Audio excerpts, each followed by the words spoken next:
what's poppin'? It's your boy Jay the Comedian. Good morning. How y'all doing today? Me personally, I am doing great. Glad you asked. Anyway, today I would like to talk to you about where I'm going. It looks like I'm going home from work. Actually, I'm on my way to work. I'm not even in this car right now. I'm on the train. So yeah, I made this video yesterday and I'm basically preparing for the day because I can't make a video today. Anyway, today I would like to talk to you guys about being fooled by apostates. The Jehovah Witnesses are taught not to listen to the apostates and the things that they say. They have a tongue of honey, but they are deceptive. Okay, let's talk about that for a second. Let's look deeply into that exactly right now. Have you ever been fooled in your life? I mean, seriously, I'm asking you. In the comments, tell me if you've ever been fooled in your life. Because I've been fooled before. One time, this crackhead came up to me and he said, hey, look, I have this chain. It's a $400 chain, but I'm giving it away for $100. I say, what? That's a $400 chain? Well, why are you only giving away $400? You can get way more than that. He said, I stole it. And I don't know if you're okay with rocking stolen material, but you'd have to take, it's stolen. You want it or not? I say, okay. Well, I do want it, but you know what? I only got $40. I'm sorry. I wish I had more. Ah, man, I'm really missing out on something here. And it makes sense because, yeah, it makes sense. He stole it. He can't be out here asking for market rate for it. So, he says to me, you know what? Today, and just today only, I'm going to give you this $400 chain for your $40. Just today. I say, what? That's 400% off. I wasn't good at math back then, and if I'm being honest, I'm still not that good at it. But anyway, he gave me that chain. I gave him my $40. And I thought I had a real gold chain. That chain turned my neck a turquoise blue color. And I had the most impressive rash on my neck I've ever had in my life. And you know what? I deserve that. Now, another story I won't tell you is that a couple years later, another crackhead, I lived in a neighborhood with a lot of crackheads, came up to me and said, look at here. I have this $2,000 watch right here. I said, what? It's a Rolex? He said, no, it's a Frolex, but it's the sister company of Rolex. It's $2,000, but I'm giving it away for $200. I said, what? All I got is $20. He said, I'll take that. I said, okay, look at here. How about this?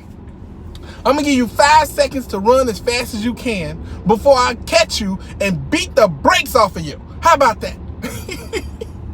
And he's like, oh man, baby, you ain't gotta do me like that. Yes, I did, because this is the thing. When you're being fooled, once you're fooled, you learn from it and you don't get fooled again. You see, you can't keep people constantly fooled unless you fool them from a very young age and you cut them off from any information that will prove that they're fooled. So they're worried about being fooled by apostates when they're actually kept from being enlightened by them. You know what I mean? Because this is the thing. I've never seen somebody who was fooled by the apostates leave the apostates. Like they say, hey, you shouldn't be a Jehovah Witness for these reasons. And then they get out and they research those reasons and say, wait a minute. This is not a good reason to leave the witnesses. I'm going back. No, I've never seen that happen. People wake up from the organization and they do more and more research. And at no point do they ever say, wow, these guys were lying. Let me go back to Jehovah. No, that never happens. Just think about that. The reason they don't want you to talk to apostates isn't because they're going to get out there and start saying all this crazy, weird stuff. No, they say don't talk to them because what they say is going to make sense to you. They don't even hide that. They say they're going to fool you. They're going to tell you some stuff and it's going to sound true, but it's a lie. And then we start reading them their own literature. You get out there thinking you're about to read some apostate literature. And no, it's just a Revelation book. A book you used to read, but you don't read no more because you got some new light. You know what I'm saying? So your apostate literature, 90% of the time, was published by the governing body at some point. That's your apostate literature. This is the thing, man. You cannot be fooled constantly. If you're fooled by an apostate to leave the organization, once you get out the organization, you'll figure out you've been fooled, you go back. You can't keep fooling people. The only thing, like for example, right? Let's say you're fighting somebody, right?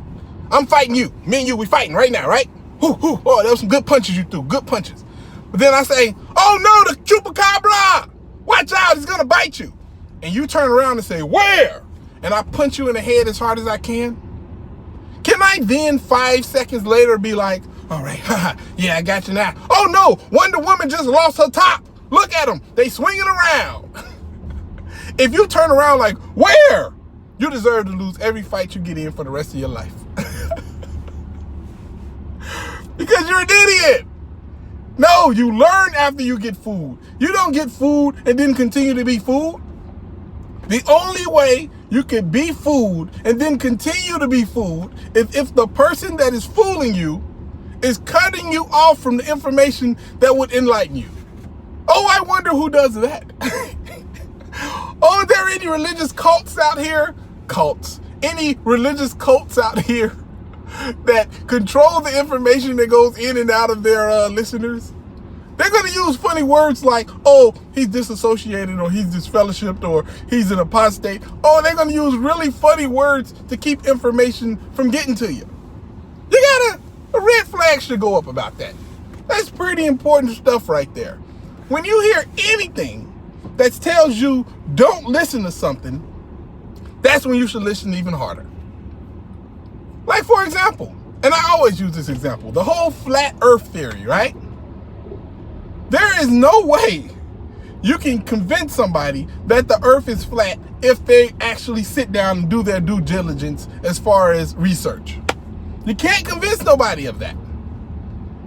And at no point is science going to ever come to you and say, hey, don't listen to those flat earthers, they're crazy. And they're going to fool you into thinking that the earth is flat and you'll be gone forever. No, that will never happen unless you're an idiot. Shout out to all my flat earthers out there, baby. But this is my point. The flat earthers will tell you stuff. Well, don't the earth look flat? Yeah, it looks flat. Well, look, you can see stuff past the horizon if you have binoculars. Yeah, that makes sense, you know? But at the end of the day, if you do any real research, if you do your actual due diligence, you'll know that the earth is not flat. But the point is that the Jehovah Witnesses don't tell you, hey, don't listen, don't associate with no flat earthers. Don't do it. Don't listen to them. No, because it doesn't affect them at all, you know? But they'll tell you all day long, don't talk to anybody who says anything negative about our religion. Yeah, man, don't listen to these people, man. Don't listen to them. Because you can fool anybody into anything, especially if they were born and raised in that thing, and that's the only thing they ever heard of, and any opposing opinion is cut off from them. You can get anybody to believe anything. I've been really thinking about this. I'm trying to get my son to believe that there's an elf that not an elf, a leprechaun that comes in the middle of the night, tickles you, and leave a gold coin between your toes. I'm trying to convince him of that, and anybody that tells him any different, I shut him off. Oh, you can't be friends with them anymore. You can't stop believing in the tickle and the feet tickling elf. Just for my entertainment, nothing else. I just picture him one day waking up, what the hell? And he looked down, there's a gold coin between his toes. He like, oh, daddy, the leprechaun has visited me. He tickled my foot and ran off. Left me with a gold coin with a 4-leaf clover on it. So I know it was him. Listen, man, I'm being silly, but listen, bro, listen. You do not need to worry. If you're a Jehovah's Witness watching this video and you're scared that the apostates will fool you, that is not how things work in life. That is not how being fooled works in life. Even when you're watching a magic trick, do you think these dudes is actually physically dematerializing and rematerializing somewhere else? No, it's a magic trick. They figured out a way to do something to make you think that they did something that's not real. You know what I'm saying? Like, I can make a piece of bubble gum disappear quick than a mug. Watch this. Ta-da! You know what I'm saying? The bubble gum ain't actually gone, ladies and gentlemen. I know I fooled you there. It was actually in my mouth the entire time. And when I opened my mouth, I just swallowed it, and boom. It's going to be in there for 7 years, apparently. Bigger point is that being fooled, you don't worry about being fooled by anybody. Don't let other people tell you that you're not intelligent enough to see through being fooled. Don't let other adults tell you that you're not intelligent enough to know when you're being fooled, to know when something is incorrect. Don't let them do that. Don't let them tell you that if you watch certain things or you listen to talk to certain people, you'll be fooled into doing something. Listen, man. Listen. There are people in this world who will take advantage of you. There are people in this world who will fool you. But what I will tell you is the same thing I would tell anybody else. Do your due diligence as far as research. Use your common sense. And let me know at the end of the day, how does it feel before you go forward with it? If you do those things and something ain't adding up, something ain't feeling right, I'd advise you to make the right decision. And you usually, as an adult person, would know what that is. Don't let anybody tell you not to do something, not to research something. Nah, you can make your own decisions, buddy. You're an adult. You're pretty smart. Look at you. You tied your own shoes, put your own pants on. You're smart enough. Trust me. I know some people who aren't smart enough to even do that. Trust me. But listen, do your due diligence. Work on whatever you want or need to work on, and don't let anybody tell you what you can and cannot look at or research. You feel me? Anyway, I'm hoping y'all have an amazing day.